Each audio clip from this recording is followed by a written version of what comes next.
Tak pán tréner dnes začal prvý zápas z nadstavby. Skúste ho zhodnotiť, ako ste ho vy vnímali?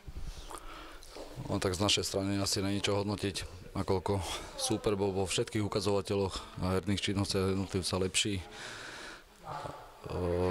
Z pohľadu defenzívy určite získali stred pola, čo sme práve chceli naopak my a nedovolili nám presadiť sa v tých krídelných priestoroch, mali to dobre pokryté a z toho vyústilo to, že v podstate počas celého zápasu sme si nedokázali vypracovať jednu šancu a tak ten výsledok potom aj skončil. Spravili sme tie chyby individuálne a dostali sme v druhom polčase 2 góly a hodnotím to negatívne. No do zápasu sme išli vlastne s cieľom vyhrať, to bolo aj v preview. No a vlastne kde sa stala chyba, čo sa tam stalo? Ja neviem, nechcem byť nejaký príliš až kritický, ale si myslím, že niektorí hráči, ktorí dneska nastúpili na ten zápas, tak to asi zrejme to asi brali, že to je asi nejaký priateľský zápas, ale chýbalo mi tam nasadenie, chýbalo mi tam to, čo sme sa dohodli v podstate na taktickej príprave, či už včera alebo dneska pred zápasom a jednoznačne super dominoval, bol lepší a zaslúžene vyhral. No ako by ste porovnali šance tie Michalovské oproti tým našim seneckým? Tak my sme nemali šancu v podstate žiadnu, takže tam nemám čo porovnávať. A oni využili naše 2 individuálne chyby a dokázali ich využiť a preto aj vyhrali. Keby ste mohli teraz niečo zmeniť, tak čo by to bolo?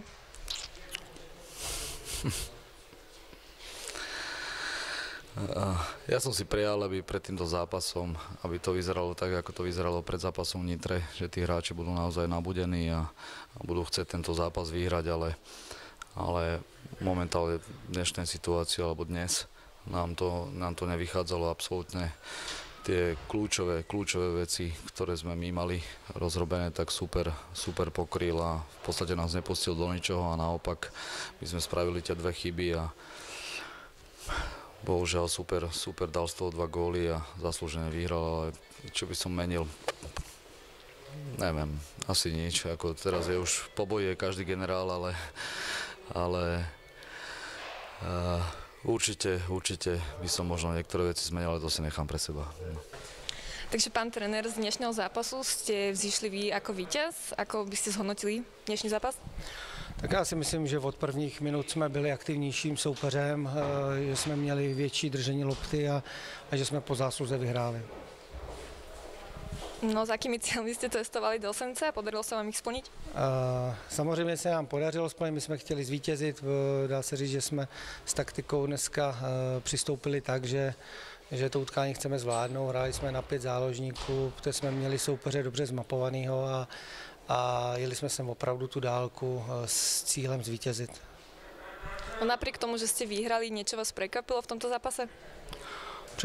Překvapilo mě, že chlapci vlastně do poslední minuty pracovali velice dobře, pracovali takticky velice dobře, protože v některých utkáních teďka jsme měli takové výkyvy a v tomhle zápase to všechno splnili až do poslední minuty, takže jsem s tím moc spokojený a děkuji jim. Dobre, takže bojujete o postup do Fortuna ligy? Táto skutočnosť vám skôr zväzuje nohy alebo vás motivuje?